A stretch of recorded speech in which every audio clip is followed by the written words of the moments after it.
A su nombre. Gloria a Dios. A su nombre. Gloria a Dios. Palmas para el Señor.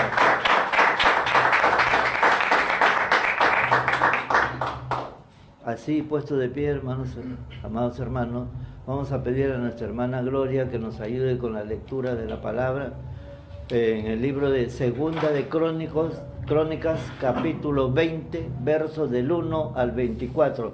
Lo vamos a leer todos al unísono, ¿no? Porque a veces cuando se lee en una parte y otro versículo, medio que se confunden un poco. Queremos que pongan mucha atención a sus Biblias para que puedan entender todo este contexto. Amén. Gloria al Señor, amados hermanos. Vamos a abrir nuestras Biblias en Segunda de Crónicas, capítulo 20, y vamos a leer desde el verso 1 hasta el versículo 24. Hasta el 24, todos juntos. Amén. Amén. Leemos la palabra del Señor en el nombre del Padre, del Hijo, del Espíritu Santo, y dice así.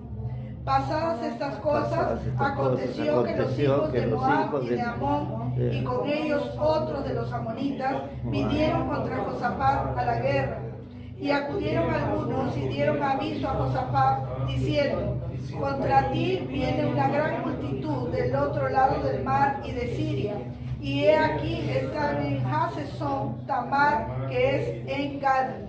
Entonces él tuvo temor, y Josafat humilló su rostro para consultar a Jehová, e hizo pregonar ayuno a toda Judá. Y se reunieron los de Judá para pedir socorro a Jehová, y también de todas las ciudades de Judá vinieron a pedir ayuda a Jehová. Entonces Josafat se puso en pie en la asamblea de Judá y de Jerusalén, en la casa de Jehová, delante del atrio nuevo, y dijo, Jehová, Dios de nuestros padres, ¿no eres tú Dios en los cielos y tienes dominio sobre todos los reinos de las naciones? ¿No está en tu mano tal fuerza y poder que no hay quien te resista?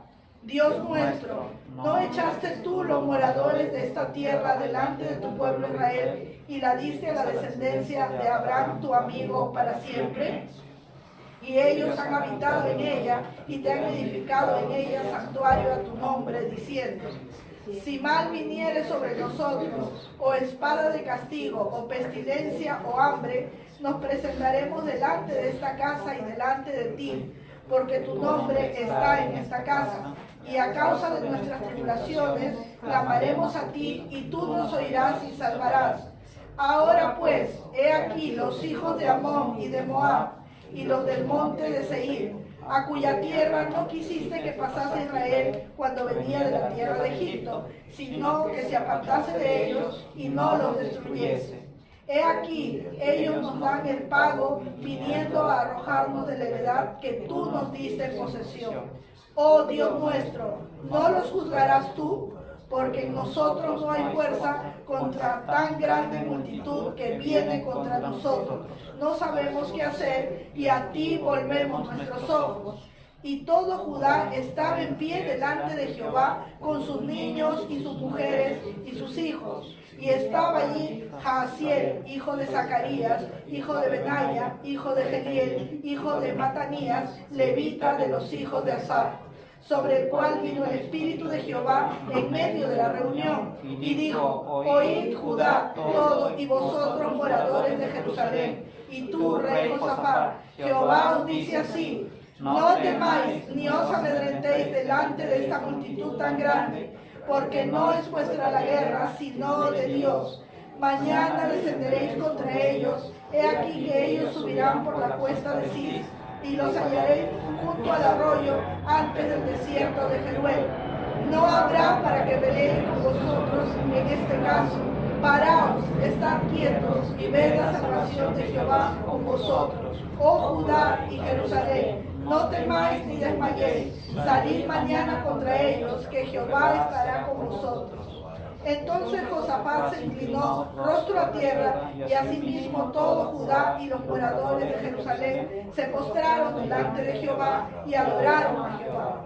Y se levantaron los levitas de los hijos de Coab y de los hijos de Coré para alabar a Jehová, el Dios de Israel, con fuerte y alta voz. Y cuando se levantaron por la mañana, salieron por el desierto de Tecoa, y mientras ellos salían, Josafat, estando en pie, dijo: Oídme, Judá y moradores de Jerusalén, creed en Jehová vuestro Dios, y estaréis seguros, creed a sus profetas, y seréis prosperados. Y habido consejo con el pueblo, puso a algunos que cantasen y alabasen a Jehová, vestidos de ornamentos sagrados, mientras salía la gente armada, y que dijesen: glorificad a Jehová, porque su misericordia es para siempre. Y cuando comenzaron a entonar cantos de alabanza, Jehová puso contra los hijos de Amón, de Moab y del monte de Seir las emboscadas de ellos mismos, que venían contra Judá, y se mataron los unos a los otros. Porque los hijos de Amón y Moab se levantaron contra los del monte de Seir para matarlos y destruirlos. Y cuando hubieron acabado con los del monte de Seir, cada cual ayudó a la destrucción de su compañero. Y luego que vino Judá a la torre del desierto, miraron hacia la multitud, y he aquí, yacían ellos en tierra, muertos, pues ninguno había escapado. Amén. Amén, gloria a Dios. ¿Pueden tomar asiento, no, hermanos?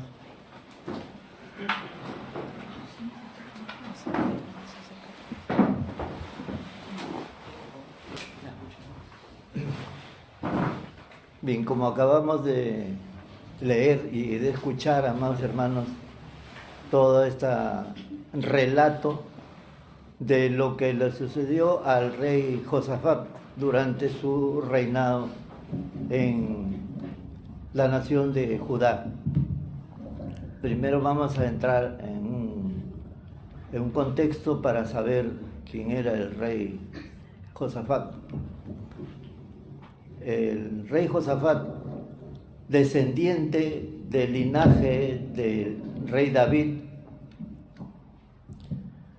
comenzó a gobernar aproximadamente hacia el año 872 antes de Cristo, aproximadamente, según los datos históricos. Esto que acabamos de escuchar no es una epopeya novelesca, es una realidad, es un relato histórico, está comprobado por la historia antigua, porque tenemos documentos que nos hablan de la historia de cada rey de la nación de Israel. En estos momentos, cuando el rey Josafat está gobernando, ya la nación de Israel había sido dividida en dos partes, en Israel y en Judá. 10 tribus correspondían a la nación de Israel y 2 tribus a la de Judá. Judá y Benjamín eran las 2 tribus que estaban al sur de Israel. Antes del rey Josafat estaba el rey Asa, que era padre de Josafat. Este rey había iniciado algunas reformas en su territorio y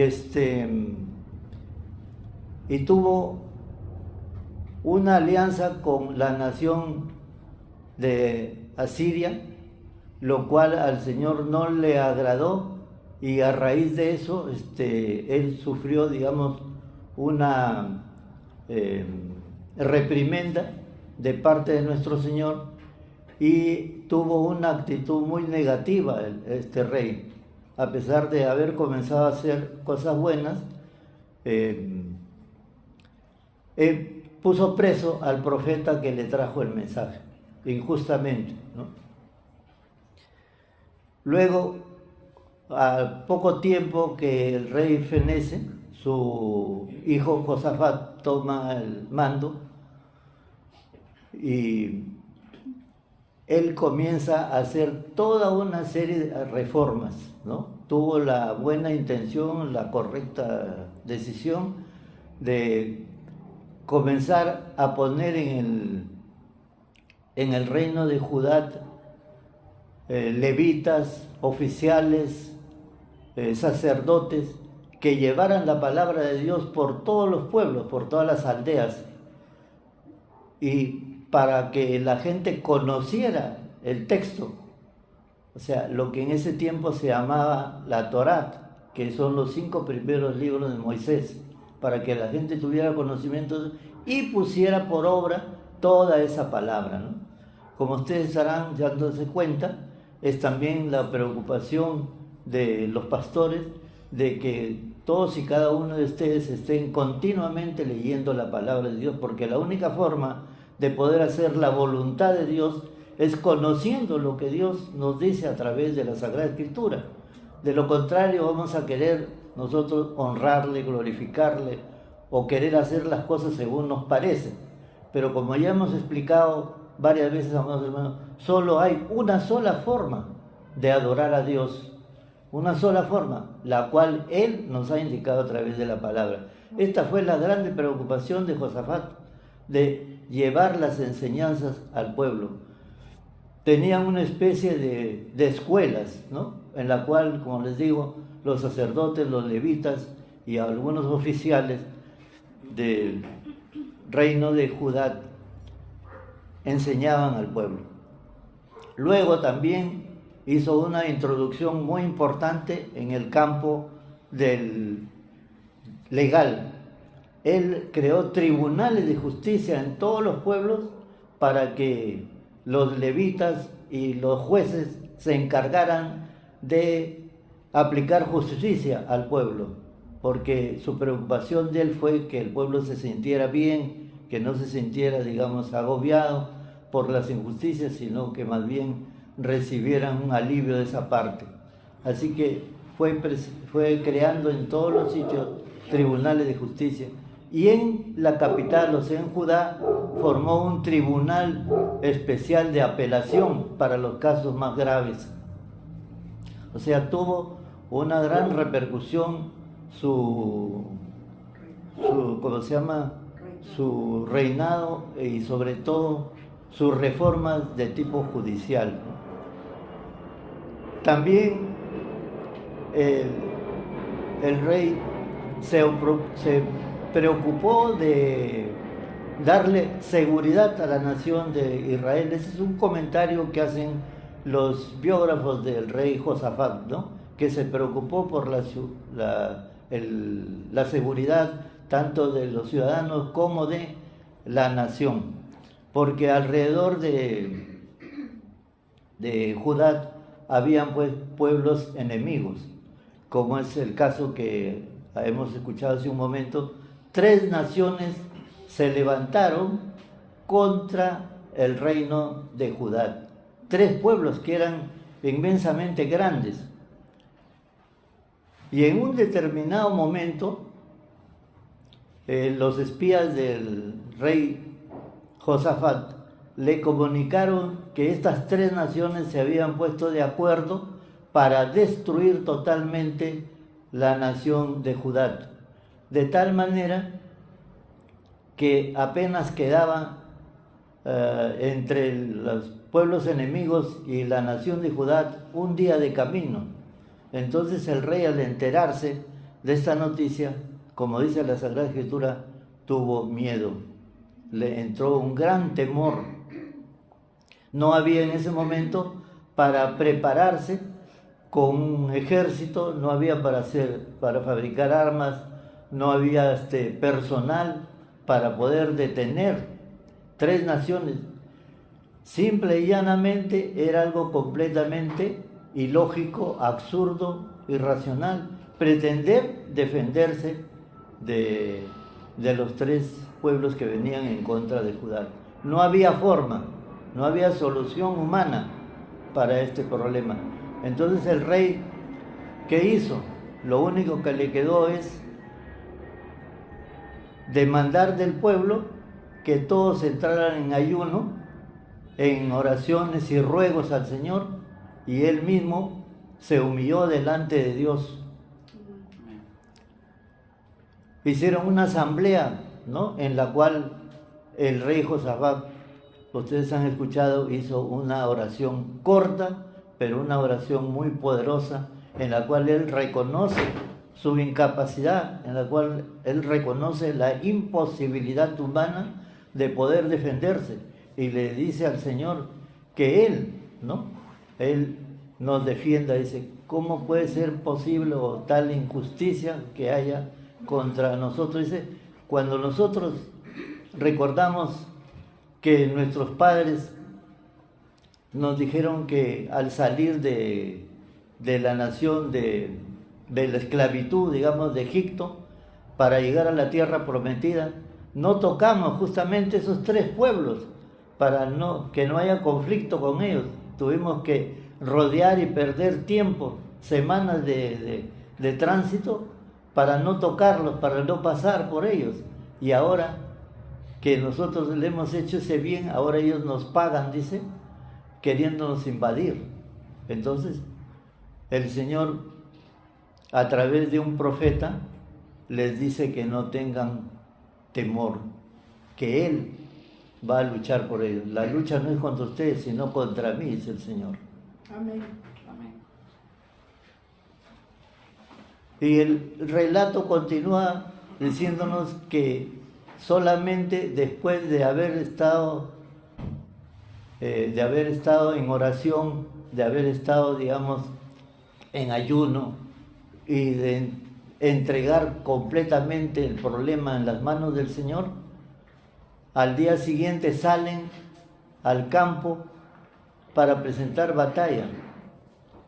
Fue tan fuerte la fe del pueblo que nadie dijo absolutamente nada en contra, y ustedes estarán pensando que se iban a enfrentar a un triple ejército en el cual no había posibilidades de que salieran vivos si se tenían que presentar. El Señor le dijo que se presenten, no le dijo que huyan, no le dijo que se vayan a cualquier otro sitio.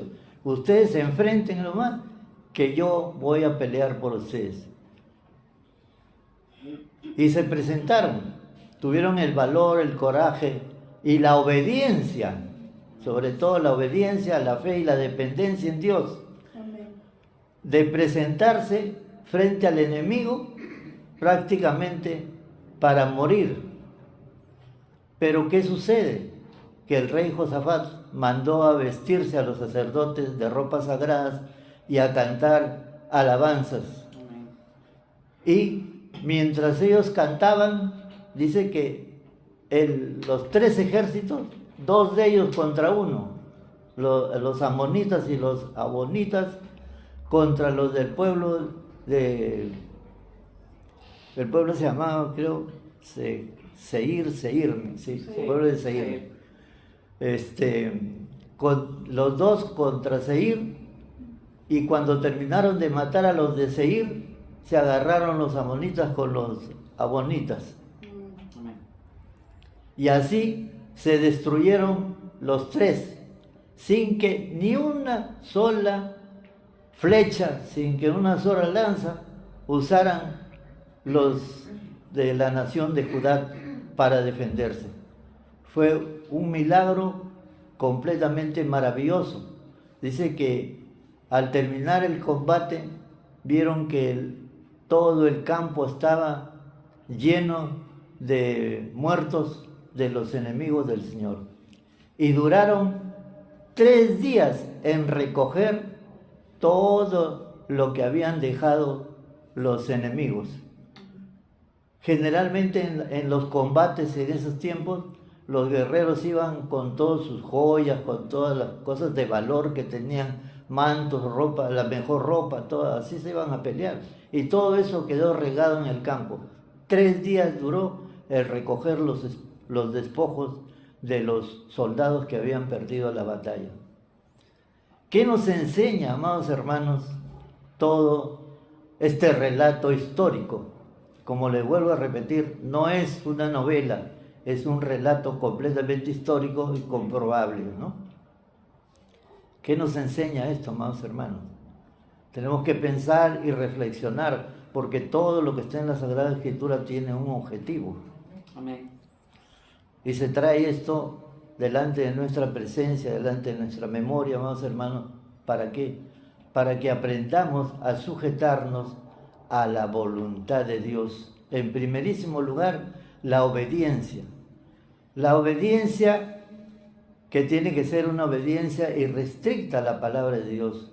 Recordemos que el apóstol Pedro en una oportunidad le contestó a los del Sanedrín, donde él estaba siendo ajusticiado, que es mejor obedecer a Dios antes que a los hombres. Amén. ¿Cierto? Amén. Entonces, cada vez que nosotros nos encontremos frente a un conflicto en el cual se ponga en duda la palabra de Dios porque alguien, algún hombre famoso, alguna autoridad quiere desechar la palabra de Dios, nosotros tenemos que primero obedecer a Dios, ¿no? Porque Él es la máxima autoridad para nosotros. Amén. Cosa que así hicieron los del pueblo de Judá.